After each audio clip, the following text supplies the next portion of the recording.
extra special one-off Nii Lamptey Show this week. I'm glad to say that I'm joined by Neil. Hi, mate. And I'm joined by Laurie.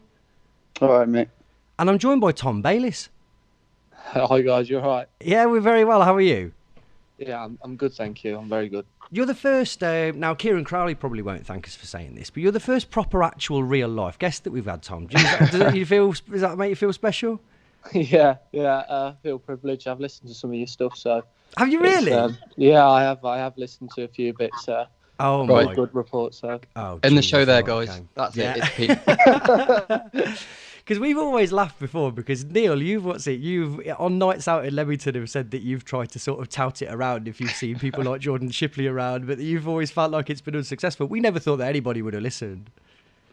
That's funny. No, I've listened to a few bits and bobs, but it's all been positive, so I've not got a bone to pick with you about that. Oh, well, yeah, I mean, how can it be anything but there you go. Right, okay, so you very kindly agreed to join us on here. We want to just find out what it was like for you at Coven, find out sort of the behind-the-scenes stuff. We loved it, especially when they were doing the videos on YouTube where it was kind of Max and Tony Andrew, Ryan by the pool, and kind of, it's very rare that we get to see a proper sort of inside story of what happens at Cov. We're not going to ask you, who's the biggest dickhead there or anything like that, but we'll see how we get on. Right, so first thing, let's start where it started. So the academy... In your opinion, what makes that academy so successful? I just think the people that run it and the coaches are of a really high caliber, and obviously because they want to push people on to play in higher age groups at a young age, it exposes you to the physical nature that you probably experience it if you're lucky enough to make it at first team level. But it's brilliant, the attention to detail and the coaching, second to none, and you can't fault it. So it is brilliant. Because am I right in thinking that, and I don't take this the wrong way, that you possibly sort of, up until the age where you were breaking to the first team, weren't the kind of star performer in that academy? Is that fair to say? That is, yeah, it's fair to say. I'll let you into a little story, to be fair. When I was 15 years old and they go through the process of handing out scholarships to be a full-time, a scholar at Coventry, I was one of the last ones to get offered. So they were offering them out in November time. And I got told that they're going to hold my decision back. And if it wasn't for my mum and dad at that time, I probably would have not played football. Again, I was obviously distraught, and then I made the decision, having the conversation with mum and dad, that look, this is what I want to do, and I never want to feel like this again. So it was a real turning point for me. And then in February they offered me my scholarship, and then I went on to work with Jason Farndon, who's now the under-21s manager and a first-team coach. And he was absolutely brilliant for me. And I think going into full-time football helped me a lot as well. What was it down to? Because it never strikes me that your attitude is never anything less than spot on. So was it just a case of kind of your development more generally, or was it kind of, were you taking it as seriously, or is it just that some players sort of develop at different rates than each other? I think the development side is definitely one in my case, and I think the confidence as well. Like you might see at first team level that my confidence is quite high now. But when I was younger, I didn't really. I believed in myself, but not as much as I probably my family did and other people did, and it just took me time to get the mentality of look, you've only got one shot at this, and this is not. I don't want to feel like how I felt ever again on that November night. So. It was just a change in, mentality and belief really that I could do what I want to do. So, of that age group that you were talking about, who would you say was sort of top of the class around that age? Oh, obviously you had your Chris Camwell, your Reece Ford, and then the lad I used to room with when I was 16 to 18, Dan Smith. It was them three really that were really playing up and performing well. To be fair to them. And at the time, they were probably the three, that were at the top of the class. So what is the difference between academy football and first team football? What does that look like in real life? Playing in front of more people was probably the main thing for me. Obviously, going into stadiums and I don't really feel pressure as such, but obviously there's more pressure on getting results and when you're in the academy, it's about development and becoming a better player. But when you're playing for the first team, it's a results-based business, and you can see if you don't get the results, the manager gets a sack, you don't play or whatever. So I'd definitely say that the pressures on winning games was definitely one of the biggest things that I felt anyway. Does it feel different on the pitch? So in terms of, I mean, the people talk about the cliche ultimately is about they come and stick one on you, that kind of stuff. Yeah. But is that real compared to the sort of, because actually, if you look through, a lot of teams have very young players, I always think. And I wonder whether it is more about the mentality than kind of the idea of some 35-year-old looking to batter you. Well, in my case, especially, I wasn't bothered who I was playing against. Especially in League Two. Like, I know it sounds a bit harsh to say, but I didn't really know many players in League Two. Same. Yeah.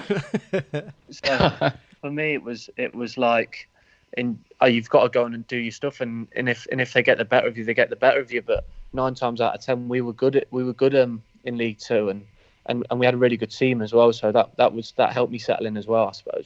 And you came in quite quickly to the team. So at what age did you start training with the first team? And did that, because for us we knew of you, but it went from we had a couple of bench appearances to suddenly first team. Next thing you know, you're a starter every week. Yeah, it was a whirlwind. I remember I was training with the first team now and again, and then there was a few injuries in the midfield, and I think it was me. I think the only fit midfielders, central midfielders, was me, Callum Maycock, and Doyle at the time. Mm. And on the Thursday, we do they used to do the first team 11 against like the rest of the lads, and I had a blinder in the training session, and then the gaffer just pulled me after the session just out of nowhere and into his office, and he showed me a team on the board, and obviously I was in it. And he said, "How does that make you feel?" And I said, "Look, I'm ready. I'm ready to take the opportunity because, as I keep saying, back to that time in November, like, look, you've got to make things happen for yourself. You can't wait around or feel sorry for anyone that's not in the team." So that time it was just like take the opportunity and see where we go from there. When you say feel sorry about people that aren't in the team, so did you view it as kind of that there was someone ahead of you? Because I think about that period, I think that Callum Maycock had played a handful of times and seemed to be the one, at least development-wise, who was ahead. And then all of a sudden you came in and kind of everything changed, didn't it? Did you feel that there was maybe someone else who you'd sort of taken over from? I wouldn't say taken over from. I just think, look, you've been given the opportunity, so why would you dwell on other people? It's about you now. Yeah. Do you know? And I'm not a selfish person, but in football you have to be. You can't worry about who's not in the team, because if you're playing and playing well, you deserve to be in the team. And that was one thing that the gaffer Mark Robbins was really strong on. No matter your age, if you've got his trust and he believes in you, then you go from there. And what's it like with the kind of more senior players when they've got someone coming in like you who so patently was a very good player from the minute you started playing? How do they accept you into the group? Is there is it like kind of some old-fashioned, you need to walk over a pit of burning coals, or is it just like, well, he's good, so we like him because he's making our job easier? How does it work? Oh no! Well, the funny thing is, when I broke in the League Two season, I wasn't in the first team changing room, so I was still in the development squad's changing room for the whole of that season. What, for the games as well? Yeah, for everything. Was that by yourself? No, so there's a 23s changing room and a first team changing room, and through that the half of the year, I was still in the 23s changing room, which I think was good because it took me away from the first team environment, if you know what I mean. Yeah. And it gave me something to look. I want to be in that first team changing room. So I think that was good. But as you said, there was a lot of senior pros at the time, and they were brilliant with me. Give me a helping hand when I needed it, and then they told me when I needed to be told. Do you know what I mean? So, Did Doyle tell you when you needed to be told at all? More times than than once. Yeah, definitely. More on that later. You won't be surprised to know that we've got quite a few questions about what it's like playing in the same team as him and training with him, but we'll get to that in a bit. The other question around your debut and how you broke into the team is I always wondered how much difference it made scoring so early on in terms of your confidence and how you felt you sat in that team. Yeah, well, obviously scoring a minute into your debut is always ideal. Yeah, but the one thing I remember about my debut was just before I went onto the pitch. Jordan Willis pulled me just before we were going out into the tunnel and said, "Look, just be confident." And as soon as the ball dropped to me in the first minute or so, I just that always rang in my ears, and I thought, well, I may as well shoot. They're not gonna kill me for it. They believe in what I can do, so why shouldn't I believe in myself that I can do it? Do you know what I mean? So that really helped me settle in on my debut. Definitely, just because he's been there and done it. He's come through the academy. He knows what it takes, and that really did help me. How was he as a leader? Yeah, he could do both sides. So he could help the young lads, but then he could be the professional, a bit of an older head, if you know what I mean. So he was brilliant for me personally throughout that time when I was breaking in, because I think if you've got someone who's been there and done it, like he's a perfect example for Coventry City Academy. It's just always interesting to me with Willis because, like you say, people talk about him sort of as an old, experienced head, but it's easy to forget that he's, 24, 25 or something? Exactly, yeah. But he's been around for so long, it just felt like he was like a man, and that you kind of forget, actually, this is still a really young lad, isn't it? Who else I'm interested to know kind of was proactive in helping you and the other young players settle in the team and on the pitch? Well, another big one for me, even though he wasn't an older head, or it was Shippers for me. I'm really close with Shippers, and obviously him being in the first team environment when I came up, that was really good because I've known him through the age groups, and he's one of my closest pals outside of football as well as in football. So that really helped me settle in, and he knew what I could do. So he was the one that would be like saying, just do your bits, do your stuff, and then if it goes wrong, it don't matter. Do you know what I mean? You do it again. So he was brilliant for me as well, even though he's not an older head. Just having someone that you recognise and that you've played with already was brilliant. We talked a lot last season on here about what we felt at least was the significance of the Mansfield away game where Willis got sent off and then we went to goal down from the free kick that they took afterwards, but that we got a point out of, but that largely because of what we felt at least was the impact that you and Shipley, and as well Johnson Clark Harris, we thought was brilliant that day as well, but that you two in the middle together just looked like such a composed, under such difficult circumstances. Did you enjoy playing with him? Had you got experience of playing with him through younger levels, or was he a little bit older than you? No, well, Shipper's only a year age group above me. Is that right? So, yeah, I've known and played with Shippers a lot, so I know his game and I know how good he is. And for us, I think we have probably played in games together when someone's been sent off. So for us, it's not a unnatural thing to happen, because when you're under 18s, people can get sent off, and that is another good thing about the academy. You experience things that you wouldn't normally experience. So you go down to 10 men. How do you deal with that? How do you react? And I think that day showed that me and Chippers were mature enough to play for the first team. Well, that was the thing that was so impressive, and this is less of a question. Just we're going to go on to talk about the kind of the run up to the playoffs. But that game specifically is the kind of not just the sort of intelligence maturity, but the physical maturity to be able to kind of slow that game down, break it up, and sort of hold on to the ball in the right places and everything. That was the time where I think a lot of Cov fans looked up and thought, God, these are really good, actually. These are really smart, really, really clever players. But I think that, for me, I don't know how you felt, but that to me felt like a big catalyst then for the run that we went on, because we could have capitulated. Well, I say you could have capitulated. I had nothing to do with it, obviously. But Coventry City, in the wider sense, you could have that could have been a drubbing that day, and it could have been difficult to come back from. But it seemed like that was a really hard fought point, and then things got a lot better. And it wasn't the most, and dare I say it, up until that point, it wasn't the most spectacular season. There was a lot of highs and a lot of lows up until that point, but it seemed to come together at that point. What do you remember about the kind of the run-up where you'd really started to put a run together?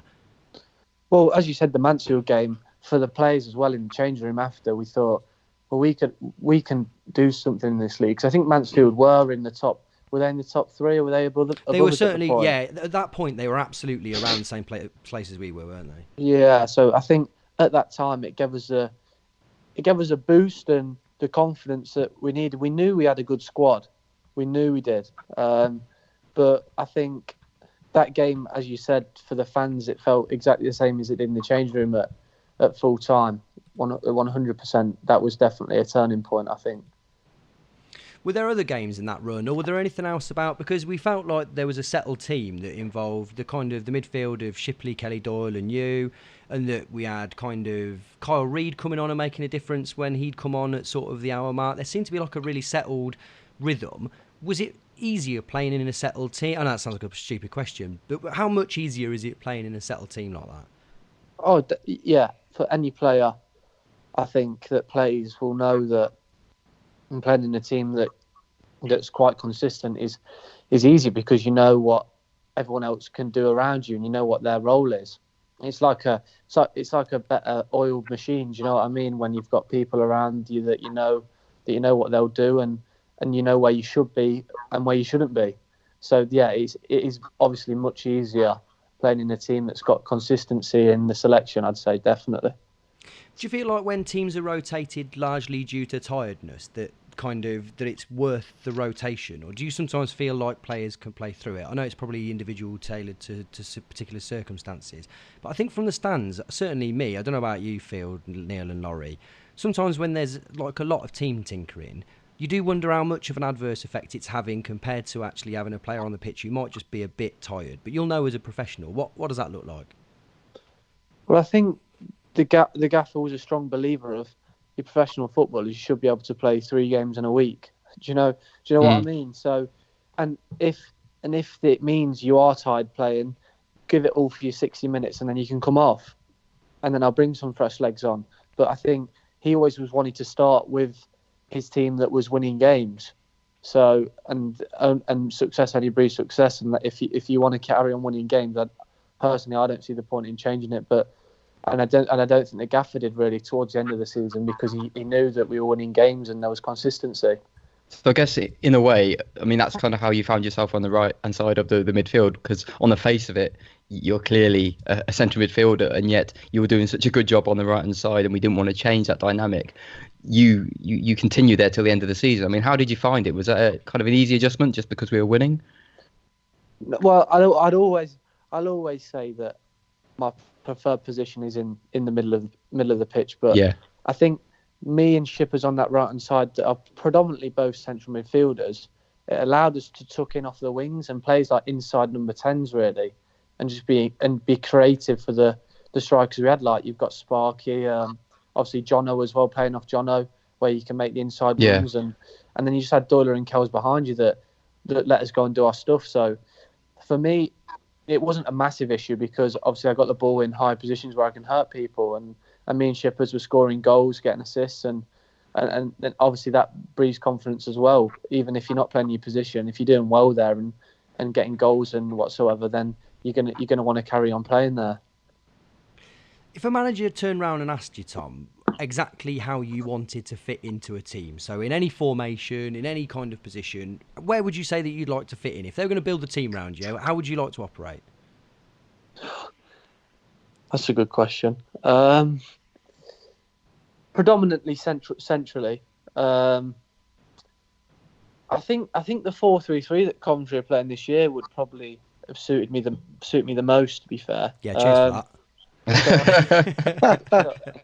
So I can do a bit of both, and I'm higher up the pitch. I think towards the end of last season in League One, when Bright was here and we kind of played with Kells as a holder and me and Bright in front, I think that was probably the most comfortable I've felt on the pitch for Coventry, because you had Bright that was that kind of maverick and would do his stuff, and then he just let me do my stuff beside him, and then you had Kells in there. It was brilliant towards the end of last season, and I think that midfield 3 was just probably the best I played in, to be fair. We did a podcast, a kind of season preview before you'd gone, and it was around about the same time that we were still in line to sign Nene Bakari, and that we were talking about, I'm not even sure we need Nene Bakari, because if we're playing a midfield three of Alan, Bayliss and Kelly, we should be absolutely in it. Then about 2 weeks later, when Nene Bakari didn't sign and you'd gone, we were like, oh, bloody hell. We're big Shipley fans on this podcast and everything, so it's not about that, but we were kind of like, wow, we're really bursting with talent here, and then you were like, oh man, what happened there? Well, obviously Bright was unbelievable. He's probably one of the best players I've trained with and played with.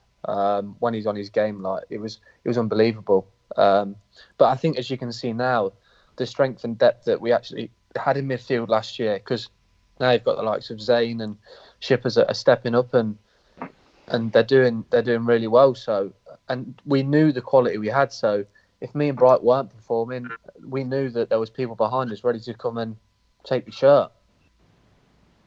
Yeah, absolutely. Right, okay. So the big ones.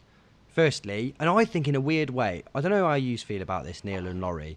For me, the playoffs was much more about the semis than it was about the final. Now, Tom, I imagine that's not going to be the same for you. But would I you agree with that. Would you agree with that? Would you? Yeah, I would agree with that. Yeah.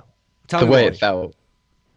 Because the run through the season, there was always, whenever we played Notts County away, I just, the players ourselves just thought they were arrogant in a kind of way from the manager to the players, and they were like saying that they were undefeatable in some ways, and we were sat there thinking, you're not. So it was kind of a thing like a bit of a rivalry in the playoffs, and I think every single one of us in that changing room really, really wanted to beat Notts County, and I think we thought if we beat Notts County, I think we'll be so confident in the final, because we know we can beat the other two teams. That's weirdly I think that's how we felt as fans, is that if we could get past the semi, is that actually it would put us in a really strong position, because Notts County weren't a bad team, were they? But they were a very odd team of kind of old stagers and whatever else. I've got to ask before we move on, when you're talking about their arrogance, have you ever seen that photo that goes round of Kevin Nolan looking over your shoulder and you laughing, Tom? I've seen it many a time. And do you want to know the story behind that? Go on, of course we do. Yeah, go on. Yes. So I think we were 3-1 up at the time, and the ball went out for a throw-in. And I've gone to walk to get the ball, and he's kind of run up alongside me, barged me out the way to pick the ball up to give it back to Grimmer. So I've just said to him, come on, give me the ball. So he's chucked me the ball, because I was going to take the throw-in, and I just dropped it on the floor at his feet. And then he was kind of like looking at me, abusing me, and then I went and scored the fourth goal. So that photo for me is like a brilliant photo. So I have seen it a few times. Yeah. Let's get these in the right order then. Firstly, that game. How did you feel coming off the pitch after that game? The first one, at the Rico, the first leg. That was a really weird game because it was so wet. Yeah. But I think throughout the first half, we were the much better team. I think we absolutely battered them first half. We didn't score, and they came out second half and nicked a goal. Then obviously the penalty came, which has always been a.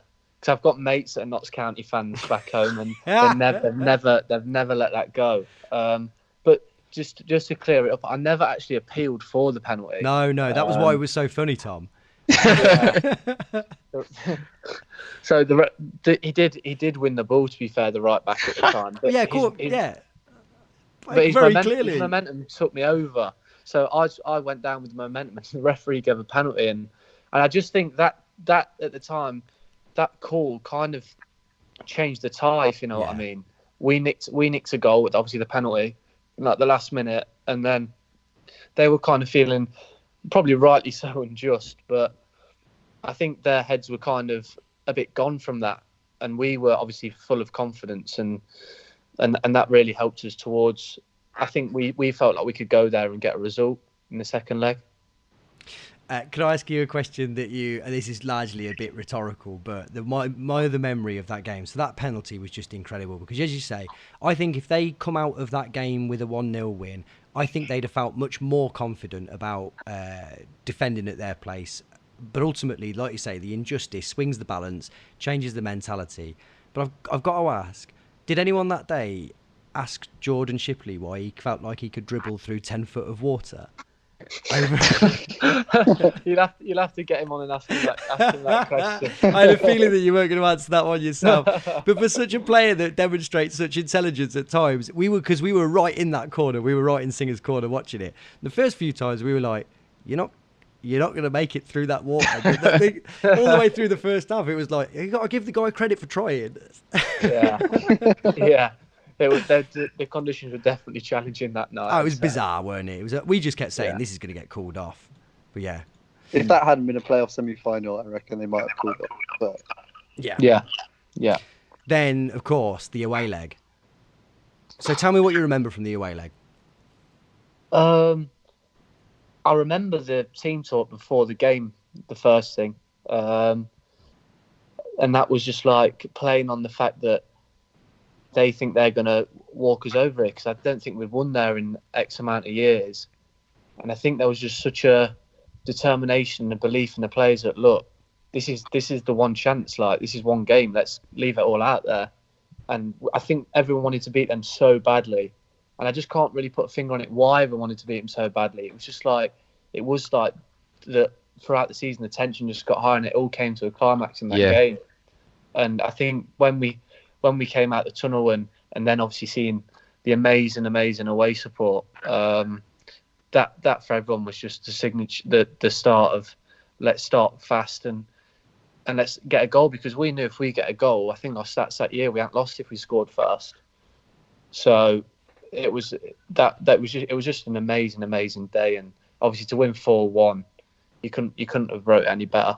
How did you feel going through that game? So as fans, like you said, that the tension leading up to that match was just insane. I mean, I was feeling it like in my chest like for days beforehand. And then throughout the course of the match, it was every goal meant the world. Yeah. But at any point, did you think, well, at what point did you know that we were going to win that match? Because us as fans, let's be honest, I didn't know until you scored that fourth goal. By that point, I was like, okay, this is it. I can relax. But up to that point, we were still our chests were pumping. Just going back to the start when you asked what I remember. I remember the significance of the game, and it kind of really hit home was when we actually pulled up to Notts County's ground, and there was Cov fans everywhere. I didn't see a Notts County fan. But before on the way into the ground, it was all Coventry.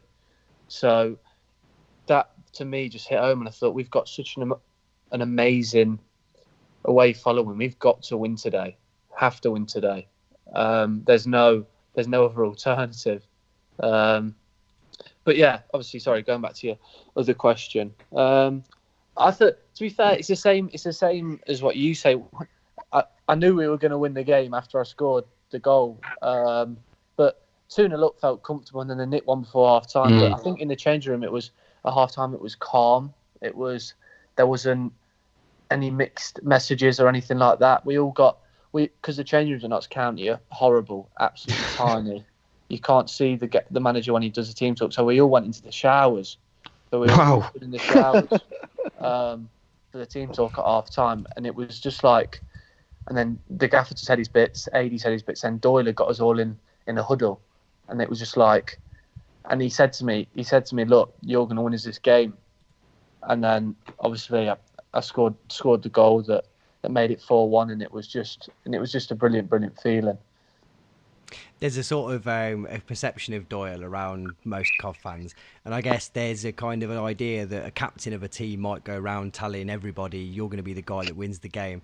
Get the impression with Doyle that he'd have gone round and told you that you were going to win the game, and then gone up to someone that he didn't particularly rate and said, "I'm worried that you might lose this for us." No, it was like a rallying speech to say, like, look, we've got 45 minutes and we're at Wembley. That was it. That's all that needed to be said, I think, for all of the players that were playing that night. To have the stage to play at Wembley and get into the higher league, which was brilliant for us. So I think even at 2-1, we were still kind of calm in what we were doing, and I think we knew that we had the quality in the change room to go and score more goals like we did. Tom, I watch the highlights of that game every time I'm a bit hungover or a bit sad. It always raises me up. But the one thing I would change is if you just nailed your celebration a little bit better. 'Cause you absolutely flop it, don't you? What happened? I know. Talk me through it. Well, I always say this. People go, "What's your celebration when you Have you score?" got sandpaper on your knees or something? I don't know. I just went crazy. Do you know when you try and play it cool and it just didn't work out? It's the emotions you can't describe. You generally can't describe. Yeah. But it's magic because that's exactly what I imagine every Cov fan. If I scored a last-minute goal to send us through, I'd try and slide on my knees and I'd face plant as well. That's what happened to me. Yeah. The whole team performance that day was up there with the very best that I've ever seen. Even if you took the circumstances out of it, it's just everybody turned up. But there was a thing of, for it to be you who really coming into the team seemed like the thing that made the big difference. If there was one thing in total, it seemed like that was sort of your presence in there made such a big difference. And then the Cov fans were so heavily behind you. And for you to have come up and scored that goal, that was so special for all of us, because it really felt like the same as at Wembley the year before when it was Biggie and George Thomas that had scored the goals to win it in the Johnston's Paint or whatever it was called at the time. The fact that it was two academy kids, and then again for it to be you that had come on and scored, or not come on, but to have scored that goal that we knew was what sealed it. Just that extra bit of magic for it all. It was just such a brilliant goal. But all of the goals that day were brilliant, weren't they? There's Max's overhead kick. The second is one of the best goals I've seen that's in a long time. Just that team move, it's fantastic. I want to go back to something you said before we move off onto Wembley very quickly. Just you mentioned about the Notts County facilities being no good. This is probably quite a cliched question, but who'd got the best and worst facilities that you've used so far? What? While I was with Coventry? Well, yeah. So, full stop in your career. Oof. The worst would have to be Accrington Stanley. Have to be.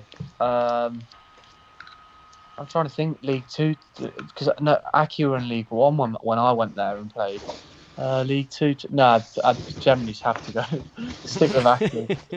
Just everything about it, it's not a nice place to go. And the best, you've got to probably say, your Brighton in the FA Cup. That was unbelievable. That's a smart stadium, isn't it? It's a lovely place to go as a fan, isn't it? Yeah, they've really tailored that experience. They've got local beers there and stuff, haven't they, for the away fans, and Sky Sports on the telly everywhere in the concourse. It's a class act round there, isn't it? Yeah, it was. That was obviously another good day in that season, and that would probably be the best place I've been to anyway for away change rooms, and it was like being in a home changing room. But yeah. So Wembley then, again, What was it like on the way there? How pissed was Tom? How early was Tom Davies pissed? I don't know. I only saw him at the ground, and he said to me, he got his phone out and said, "Look, I'm going to do a little recording now. You've got to give me the score and at full time." And I went, "We're going to win this 3-0," and they scored. So he always reminds me of that. But I don't know. I couldn't tell you that, honestly. But the whole day, so what's it like on the way there? What's it like waking up? And then how does the day unfold? Well, obviously, we went down the night before, and it was absolutely baking the whole weekend. We got down there. We watched the Rotherham-Shrewsbury game all together. And then obviously, my roomie at Cov was shippers, so again it's another link to how I think at ease we made each other feel, that we tried not to think about it. It's probably the biggest game of our careers, do you know what I mean? So but the best thing about that night before we all went to bed was the coaches and the manager had gone round to every single person's family and got their families to send like a nice message clip. We were in there for about 40 minutes. Every single player's family sending a message about how proud they are, good luck tomorrow. And that there was Yeah. Again, like it was actually quite touching, and to see all the lads' families and just wanting us to win, and we just all looked around and said, we have got to win tomorrow. There's no losing. We have got to win. So that's a memory I have really fondly of Wembley, even before I went to the ground. And then obviously you wake up in the morning. I'm not really a nervous player, but I did struggle to eat my porridge that morning. Yeah, that was it. Then it kind of dawns on you that this is it now. This is your whole season, and with one game, we won 90 minutes. Then we got in our suits. We got a hull in our suits, and it was absolutely baking. The bus was like a sauna because the aircon broke on the way down. God. So, were you getting that thing where you get the little bit of sweat under your nipples? Yeah, That's horrible, no. isn't it? No. What a strange horrible. question. Yeah, you get into the ground. It's not like any other ground. You go underneath the ground, so you don't really see anyone during you get off the team bus. Normally, there's fans there, but you go into the ground and you're in the change room then. And now you're playing. Now you're at Wembley, and I always remember first walking out onto the pitch, and you don't actually understand how big the ground is until you stood on the pitch. And there's me saying, yeah, as if like I know. I mean, I just walked into the stadium, but I mean, you guys walking onto the pitch, that must be insane. Like it just continuously just goes up and up and up, and you're like looking, you're thinking it's going to stop in a minute, and it just never stops. Because I've been and watched games there, and you don't realise the sheer size of the stadium until you actually stood on the pitch. But at that point, then the nerves had kind of gone. So I had a few nerves all the way through the morning, but then after that, it was like, now I've got to do this. We haven't got anything to lose, so what's the point of being nervous? But the first half seemed very nervy for everybody. First half, both teams looked very cagey, and it was. I think everyone was on their hands, weren't they? Even in the stands and whatever. But the second half, you wonder if that's really, it's one team gets lucky. Well, not even lucky. One team scores that goal and goes on to win. Is that fair to say, or is that just a fan not knowing anything, looking on it from the stand? No, I would kind of agree, because we weren't getting the balls in the right area where we could actually hurt Exeter. I think they stopped us playing quite well in the first half, and we kind of stopped them playing as well. So it was a bit of a nothing first half. But I don't think anyone understands how actually hot it was down at pitch level. Right. It's the hottest I've ever played in, and I've played it like in pre-season. We played in Spain, and Wembley was hotter than on that day than it was in Spain. It was ridiculous. So I think at half time it was again the case of like a Notts County again, like just a regroup. Everyone stayed calm, we know what we're doing, and then Willis pops up with a goal of his life. Out of nowhere. I know, and then from there it was just, yeah, I think we went up a few gears and they kind of couldn't keep up. So that's how I saw it anyway. I remember Doyle in an interview afterwards, he said a couple of things that really stuck with me. One was about just how much the pitch takes it out of you, and just how much sort of the atmosphere in the stadium really. He said a few times he played there and it left him for dead. And the second bit was around how he just thought we just had too much for them by the end of it. We could deal with anything and they could throw at us. Did you feel that by the end of it we just kind of had full control over it? I think before the game everyone was quietly confident that we've got the squad that's good enough to go up. So there was never that realisation in the game. We knew that before the game. But yeah, at half time again, Doyle said a few words, and then we went out. Willis popped up, then Shipper scored straight after, and then we were kind of cruising from there, I think. Yeah. Any questions from you, Neil or Laurie, about, I mean, this is a very rare opportunity that we're going to get to talk to someone who played in that game. Anything that you'd like to know about that game specifically? I guess one of the other things is obviously it's such a huge stadium. Did you know where your family were? Could you see them? Did you kind of have any sort of interaction with them while you were on the pitch? Not when I was on the pitch. Before I came out, because obviously we got some tickets, so we knew where they were all sat before the game. So when you're in the lineup and the national anthems there, you're looking around, you can see them and that. But then, as soon as the game's on, you can't worry about anything else. You can't worry about the amazing support we've got behind our goal. You you've got to do your job. It's as simple as that. Because if you don't and you get caught up in the atmosphere, then you might waste your one time of playing at Wembley. But that's almost like a second question for me then. So obviously we played on Sky a few times running up to that, and they seemed to pick you out quite early on as one of our sort of brightest sparks. Did you get a sense of any pressure from them or any more focus from them? And how do you kind of react to that when you know that you kind of been spoken about at a national level?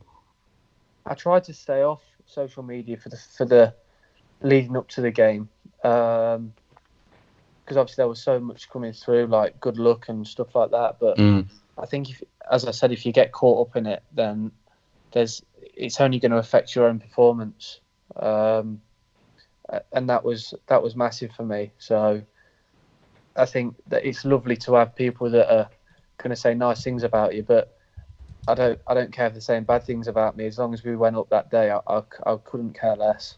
Yes, Tom. Yes, I love it. Laurie, anything?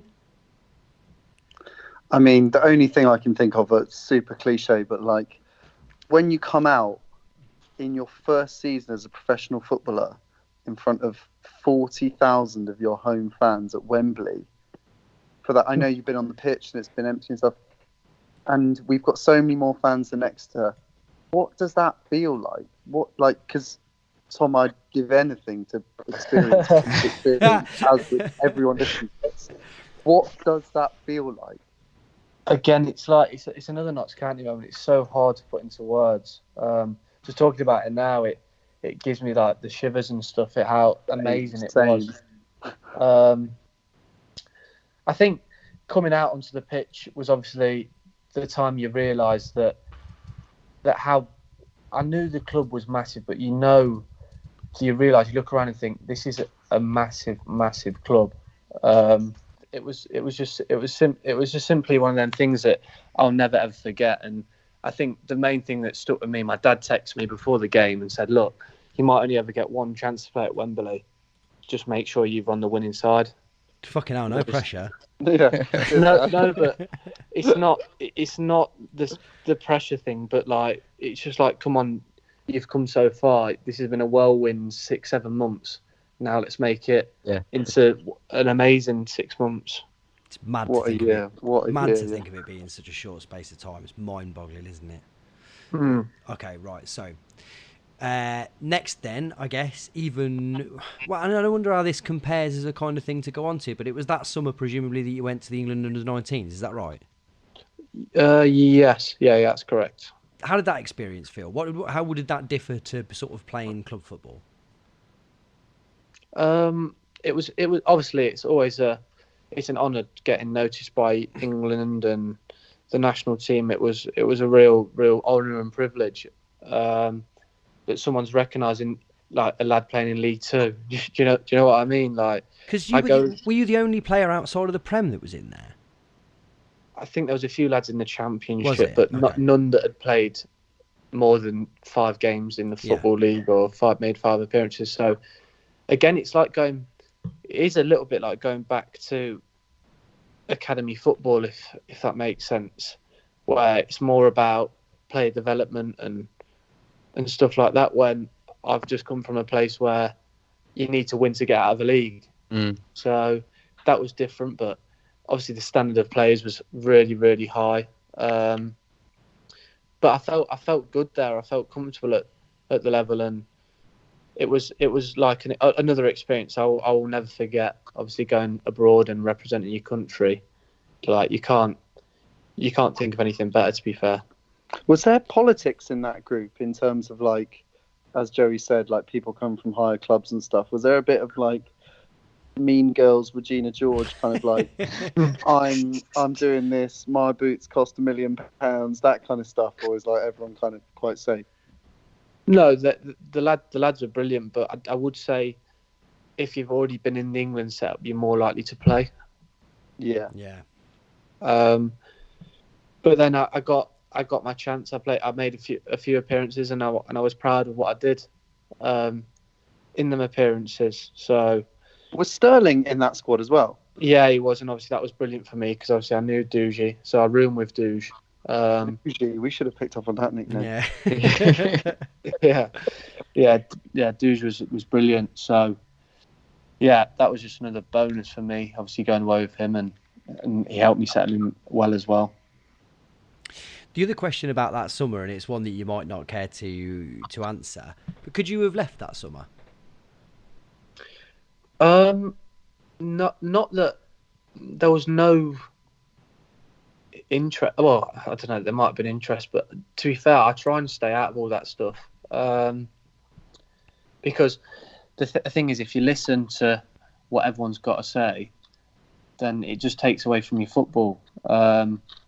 I did have a quite a bad experience with that when I first broke into the first team in the January of the League Two season.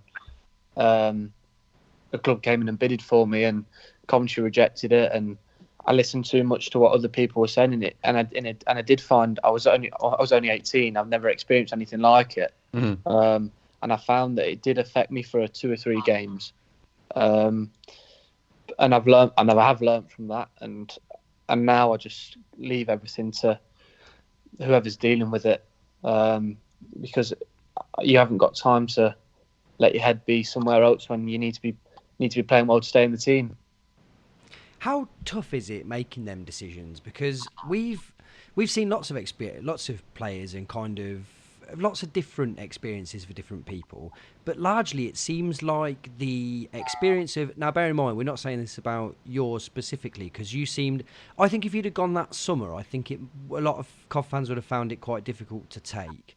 But that we had, I don't know how much you followed Connor Thomas, for example, but that when, as fans, we thought he was really going to be a kind of a very big deal. Then, of course, there was that move to Liverpool and everything else, and it just seemed to disrupt everything.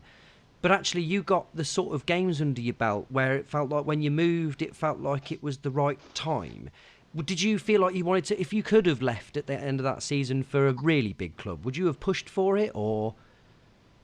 I don't know. It's really hard to say, because now I'm sat here with 70 odd appearances in the Football League and another good season in a higher league. So, in hindsight, I think that I would, like sitting here now, I would have definitely stayed for that season, 100%. It's a lot to ask of an 18, 19-year-old lad, though, to weigh up all of the precedents and the options available.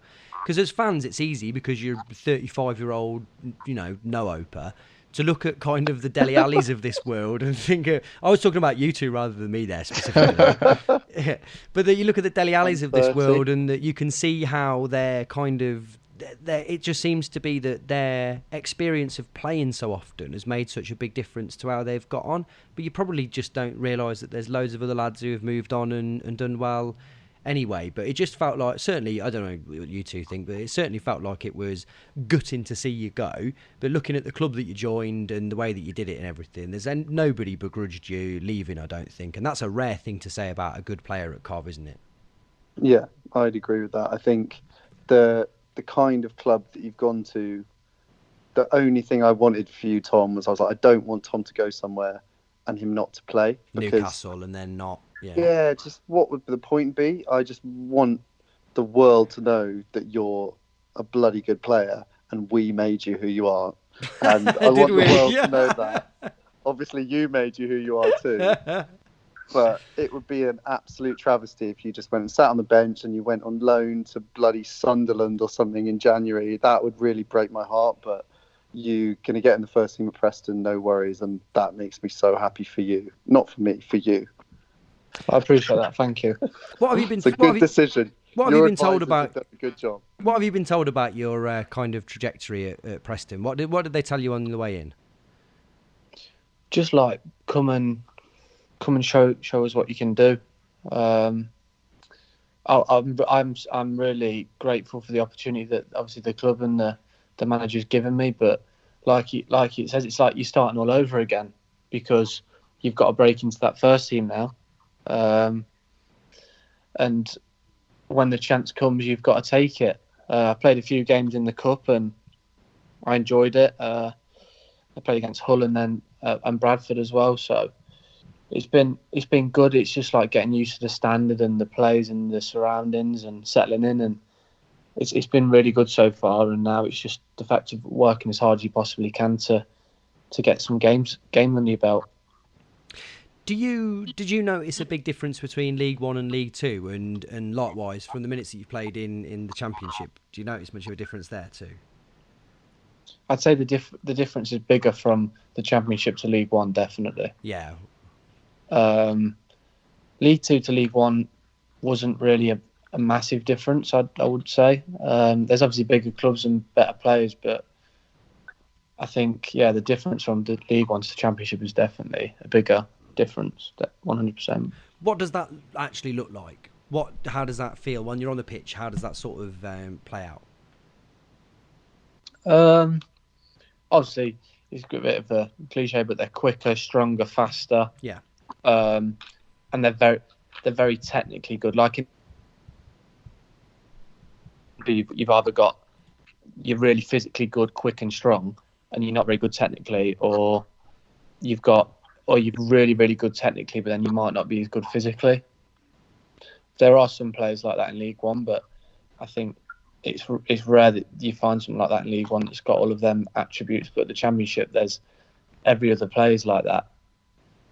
So that's a definite difference, I'd say. Which of those two categories do you reckon Michael Doyle fits into? Doyle for me was brilliant. He has a wand of a left foot, absolute wand. Did he tell you that? No. No, his left foot is probably one of the best I've played with. So he was very, very technically good, really, really good. See, I've heard that as well, and that's the thing, because sometimes as fans we get a different perception of a player, but not to say I spoke to a lot of Cov players, but I have spoke to a lot of Cov players, and they all say similar things about Doyle, and that he's got such a great reputation within the team, not just for who he is as a kind of a captain kind of figure, but also just his quality. It is there, and he obviously has been going for plenty of years now, and it's always been the same. Yeah, definitely. I'd definitely say not just off the pitch, but on the pitch, he was brilliant for me. So kind of just on that, sorry to ask this one more question, I can't help myself, but we're talking about good players that you've played with. Obviously, you're only a young guy, but who is, would you say, or who are some of the best players that you've kind of played with? Obviously, Madders has to be up there. Yeah. Is what he's doing now.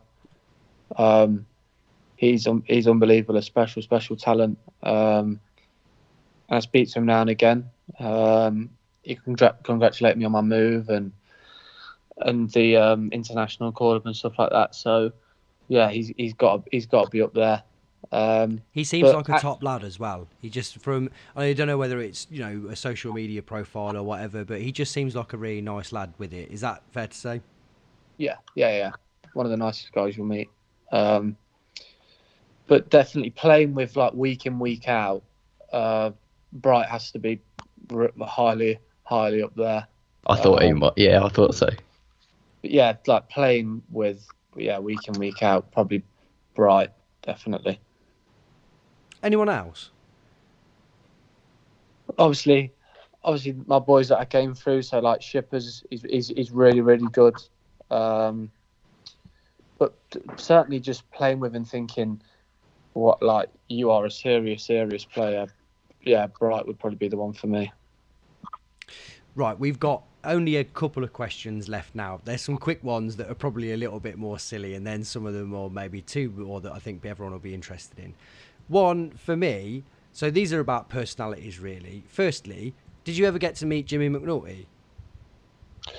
I didn't, no. No.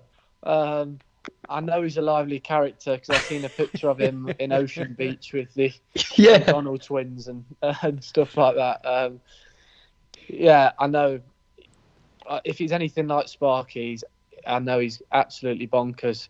But no, I never actually got to meet him. But yeah, as I say, if he's anything like Sparky, then yeah, it'd be one I'd want to meet. it was really that bit, by the way, of kind of McNulty and Grimmer and Davis and everything. I think it was really important to the fans how there seemed to be such a strong link that's sort of cultivated through social media and everything. But it also was really important that it seemed like you all got on really well. Did that really exist, or was it kind of just to sort of the fans assuming it because you were doing well on the pitch? It seemed like a very tight-knit group, was it? Oh yeah, definitely. I still speak to all the boys now, and some of the new lads that I was only with for 4 or 5 weeks. I still the biggest character that I've got at the moment is Marco, the goalkeeper. Oh really? He's an unbelievable guy. He moved near me, so I lift shared with him for the time that he was there, and he was a top guy. So I want to get back this weekend. So yeah, the change rooms that all the ones I've been in at Coventry have been really good, team spirited. Always had the jokers and stuff like that. So it's been really good. And then a couple of other personalities that are always fascinating to us is, I mean, we've talked about Doyle a little bit. So there's this, the reputation of Doyle amongst Cov fans is that, for me, it's always kind of giving tons of abuse to some of the younger players on the pitch, it seems. That's how it seems from the stands anyway. It's kind of, and it always seems like it's on the line between being incredibly well-meaning and motivating and just shouting. But he always just seems so terrifying. What's the real version like? And this is probably going to dispel everyone's myths and make everyone sad, but we want you to tell us that he's an absolute animal, but that it's probably going to be something much more sensible than that, isn't it? On the pitch, he's just a natural born winner. That's the only way I can describe Doyle. He'll want to kick, head, shoot, score, defend, everything if he could. He'd be a one-man team. He was brilliant, and as I said, like he'll tell you when you've done well, and he'll tell you when, like what you probably see that when you need it, a kick up the arse. But off the pitch, he's one of the nicest guys you'll meet. He's brilliant with the young lads, and he's just a top bloke. And when I moved up to Preston, he texted me and gave me some places where are nice to live and stuff like that. So he was really, really good with me. But as I said, on the pitch, he's just a natural born winner. Like he'll want to win every single thing he plays. So you probably haven't got the myth quite far off, to be fair. Is it hard? Is it hard to play with him as well as it being good? I wouldn't say hard, because I sometimes do need that, where people tell me when, come on, you're better than that. Do you know what I mean? In other senses of the word. Did he put it that politely? No. But there must have been times when Liam Kelly came into the team, when Doyle kind of got dropped for a while, and you must have been like, thank God, it's so nice and quiet in central midfield for a few games at least. That must have crossed your mind. It was nice for the fans, not even hearing him. I was out on Friday night. I could do with a quiet Saturday here without someone in my ear the entire game. Yeah, well, it was different going from playing with Doyle week in, week out to then adapting to play with Kells week in, week out. And I think towards the second half of last season, it was really good. I enjoyed playing with both of them a lot, to be fair, because I think me and Doyle complemented each other really well, as he was the left footer and I was the right footer, and then me and Kells kind of adapted to each other. He went onto that left side for me because I kind of like that right hand channel, and he was brilliant for me as well. He did the stuff that people probably say I don't really do, but I tried to do as much as I can of it. And then he'd give me the ball to go and do my stuff, really. So both of them, I haven't got a bad word to say about both of them. They were both brilliant with me, and I enjoyed playing alongside both of them. We should be clear as well. I hope you don't think that we're being disparaging about Doyle. He's a genuine, bona fide Coventry City icon, like an absolute legend. It's not, but he's more myth than man, of course. And on Kelly, I just thought second half of last season, and we all did, I think, he was just exceptional, weren't he? he absolutely, it felt almost like he'd sort of stepped out of Doyle's shadow a little bit, rather than it being, we've got Michael Doyle and Kelly in the middle. Kelly really stepped up, and the pair of you together were fantastic at that tail end of last season. Yeah, well, I think you hit the nail on the head really there. I think Kells just came into his own really, and as you said, he was absolutely brilliant, and I think he's been good this season as well. So he's carried on where he left off. So yeah, he's been great. And again, he's one of the nicest people you'll meet off the pitch. He looks nice. Yeah, he is.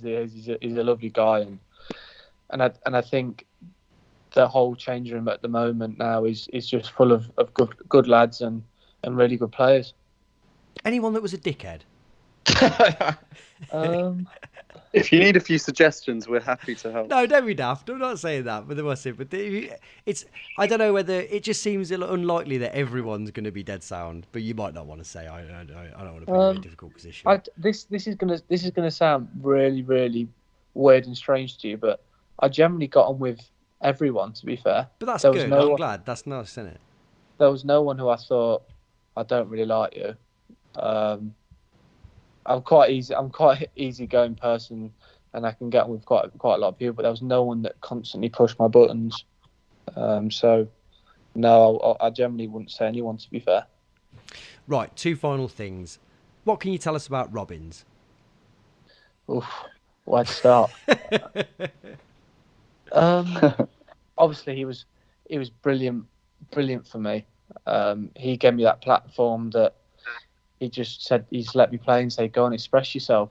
And that for me was, your eyes light up at comments like that, because the player I am, that's what I want to be doing. I don't want to have any pressures, or I don't want to stop myself from trying things and doing things that I'd normally do. So he was brilliant for me in that sense.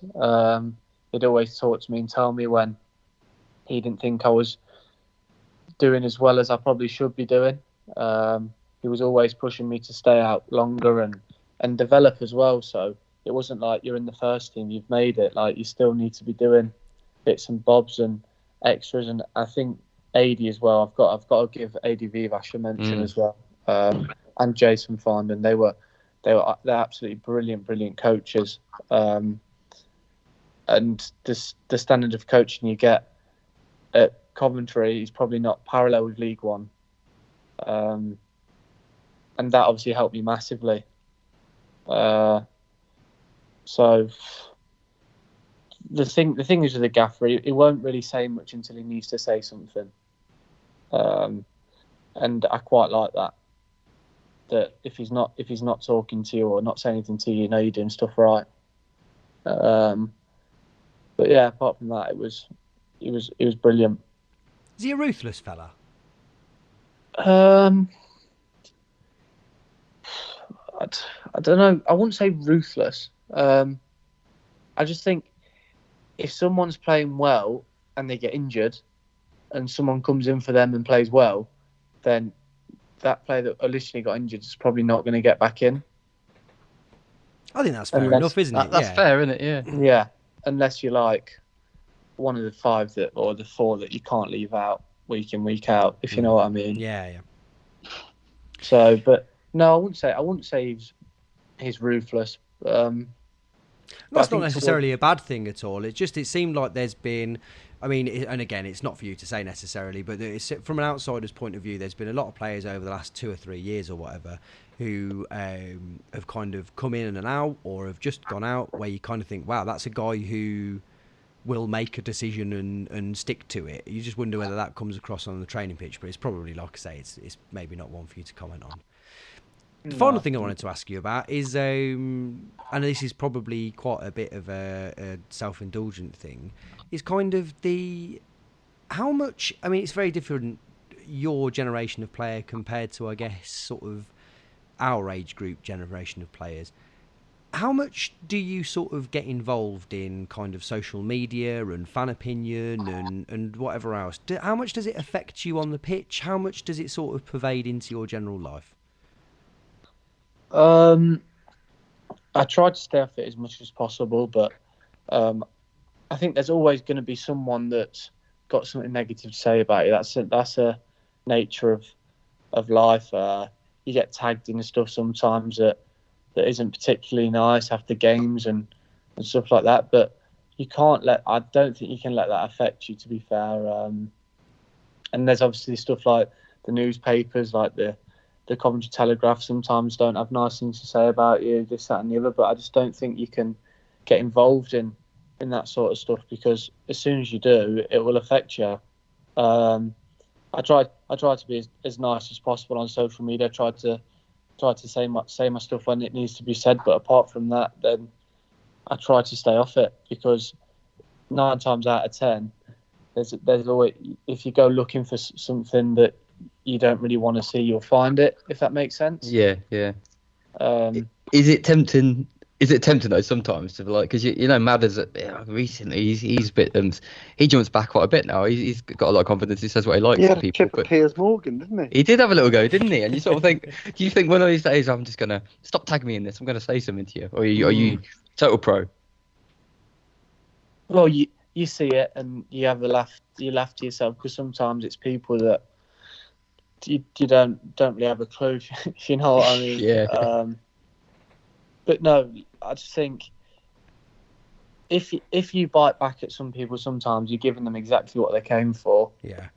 So there's no point, because then they'll go and tell their mates, "Oh, look, he's had a bite on this." Yeah. You know, so it's like there's no point getting a rise out of yourself, because at the end of the day, you're only making someone else have a laugh at you. Do you know what I mean? So there's no point. I just don't see the point in it. Is it also difficult on the flip side, being a young lad, and after the Notts County second leg, having hundreds, if not thousands, of people send you messages saying, "I love you"? How on earth do you process that? Well, this is the funny thing. Like when I made my debut, I went from kind of being a nobody to then my phone just being constantly pinging off, and now I've got used to the messages and stuff like that. But yeah, I sat down with my dad and we have a laugh about it sometimes. Like, who would have thought a year and a half ago today that you'd be in the position you are? And I just think you have to take it. I do appreciate all the nice things and the nice messages I get. Obviously, you can't reply to them all the time, but I do see most of them. And yeah, the fans were brilliant with me throughout my time at Coventry, and I can't thank them enough, really. How they made me settle in and stuff like that, it was brilliant. So yeah, it can be tough, but at the end of the day, it's good. It's good stuff. You just can't let it get to your head too much, because then again it can affect you in a negative way.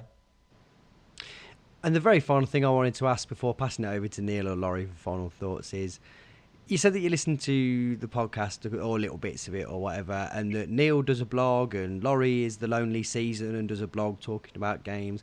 If you ever look at bits like that or listen to stuff like that, and you can be as honest as you want here because it's only us that you're going to offend, did you ever look at it and just think, fans haven't got an absolute clue what they're talking about?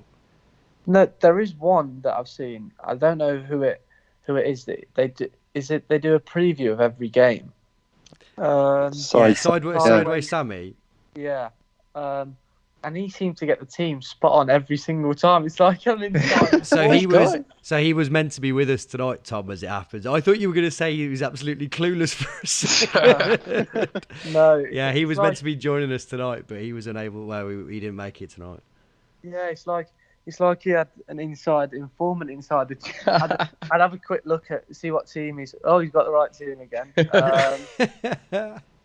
No, but to be fair, most of it, it's like you go looking for it, and I could have came on to listen to one of the podcasts, and you guys could have been saying things that you don't want to hear, but all of the time there was never any bad vibes or anything like that. There was always positives, and it's always like light-hearted on here. So I did enjoy listening to some of the stuff. Yeah, definitely. We try and remember as much as possible that yous are all lads, and that you've got lives and that you're people, and to try and draw a distinction between who you are. And I think we'd have asked you, we made a decision to never get a current player on, as much as we've wanted to try and talk to people in the past, but once you'd left, we just thought it would be fantastic to talk to you. And it's been an absolutely brilliant time. I know that we've kept you for way longer than we originally said. That's not a problem. But Neil, Laurie, anything you want to ask before we let him go? Aside from just thanking you for Notts County and getting us up, because those were the best days of my life.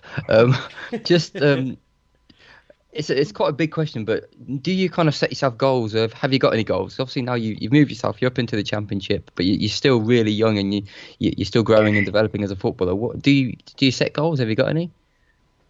Yeah, well, that's the thing that I think I always set short-term goals. Obviously there is long-term goals that are probably a bit far away now, but I think you have to achieve the short term to get the long term. So I think you can only focus on, it's a bit of like the next game or tomorrow. Do you know what I mean? You can't. At the moment, I'm still 20 years old, and I think some people do forget that sometimes. Like I've still got a lot of learning to do. I've got a lot of improving to do. But I think, yeah, the goals in such, I think short term definitely is just get as much experience and game time as I can at Preston, and just enjoy it. I think as soon as you stop playing with a smile on your face, then that's the problem. Look, I'm doing what I've always wanted to do, and that's a dream for me.